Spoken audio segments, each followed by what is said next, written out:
Hi friends, Nasar നൂർദീനാണ്.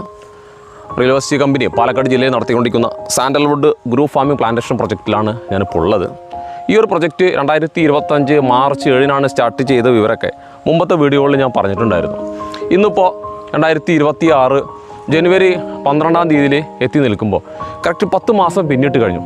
ഈ പിന്നിട്ട് കഴിഞ്ഞ അവസ്ഥയിൽ തന്നെ ഇതിൻ്റെയൊക്കെ വളർച്ചയെ ഇതിൻ്റെ മുമ്പത്തെ പല വീഡിയോകളിലും ഏകദേശം ഈ ഉയരത്തിലുള്ളതും ഇതിനേക്കാൾ ഉയരമുള്ളതും ഉയരം കുറവുള്ള വ്യത്യസ്ത ലെവലിലാണ്. ഏവറേജ് ഒരാൾക്ക് ഉയരത്തിലേക്ക് ഇവിടുത്തെ ഓൾമോസ്റ്റ് എല്ലാ തഴികളും വളർന്നു കഴിഞ്ഞു എന്നുള്ളതാണ്. അതോടൊപ്പം തന്നെ ഇതിൻ്റെ വണ്ണം എത്ര കണ്ട് ഇതിൻ്റെ സ്റ്റെമ്മ് വണ്ണം വെച്ചു എന്നുള്ളത് ജസ്റ്റ് കാണിക്കുക എന്നുള്ളതാണ് ഇന്നത്തെ ഈ ഒരു വീഡിയോയിൽ ഞാൻ ഉദ്ദേശിച്ചുള്ളത്. നിങ്ങൾക്കറിയാലോ, സർക്കാർ ഇത് വാങ്ങുന്ന സമയത്ത് ചെസ്റ്റ് ഉയരത്തിൽ 50 സെൻറ്റിമീറ്റർ വണ്ണം ഇതിൻ്റെ തടിയാവണം.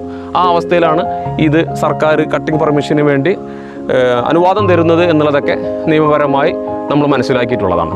എന്നാൽ ചെസ്റ്റ് ഉയരത്തിലേക്കൊന്നും ഇത് വണ്ണം പിടിക്കാനായിട്ടില്ല. എന്നാൽ പോലും ഒരു 10 മാസത്തെ വളർച്ച അതിൻ്റെ സ്റ്റെമ്മിൻ്റെ ആ വണ്ണം ഒന്ന് നിങ്ങളൊന്ന് കാണിക്കുക എന്നുള്ളതാണ് ഈ വീഡിയോയിലൂടെ. ഒന്ന് നോക്കുക. ഏകദേശം ഇതിൻ്റെ താഴെ ഭാഗം തന്നെയാണ് ഞാനിപ്പോൾ പിടിക്കുന്നത്.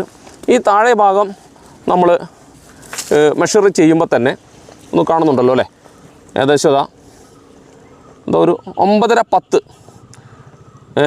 9.5 സെൻറ്റിമീറ്റർ ഓൾമോസ്റ്റ് ഇതേ അർത്ഥത്തിലുള്ള ധാരാളം തൈകൾ 9 സെൻറ്റിമീറ്റർ 10 സെൻറ്റിമീറ്റർ ഉയരത്തിലേക്കുള്ള ധാരാളം തൈകളെ നമുക്കിവിടെ നോക്കി കാണാൻ കഴിയും. നമ്മൾ കൃത്യമായ രീതിയിലുള്ള ഒരു സയൻറ്റിഫിക് മെത്തേഡിലാണ് ഇത് ചെയ്യുന്നു എന്നുള്ളത് കൊണ്ട് തന്നെ തീർച്ചയായിക്കൊണ്ടും കേരളത്തിൻ്റെ കാലാവസ്ഥയിൽ പ്രത്യേകിച്ച് പാലക്കാട് ജില്ലയിൽ കമ്പനി നടപ്പാക്കിക്കൊണ്ടിരിക്കുന്ന ഈ പ്രദേശത്ത്, ഈ പൊമ്പലായി ചെർപ്പളശ്ശേരി പൊമ്പലായി പ്രദേശത്ത് വളരെ അനുകൂലമായ സാഹചര്യമുള്ള മണ്ണും കാലാവസ്ഥയും സാഹചര്യങ്ങളും അതോടൊപ്പം കമ്പനി നടപ്പാക്കുന്ന ശാസ്ത്രീയമായ രീതിയും കൂടി ആയതിൻ്റെയൊക്കെ പേരിൽ നല്ല ഗ്രോത്ത് തന്നെയാണ് കാണാൻ കഴിയുന്നത്.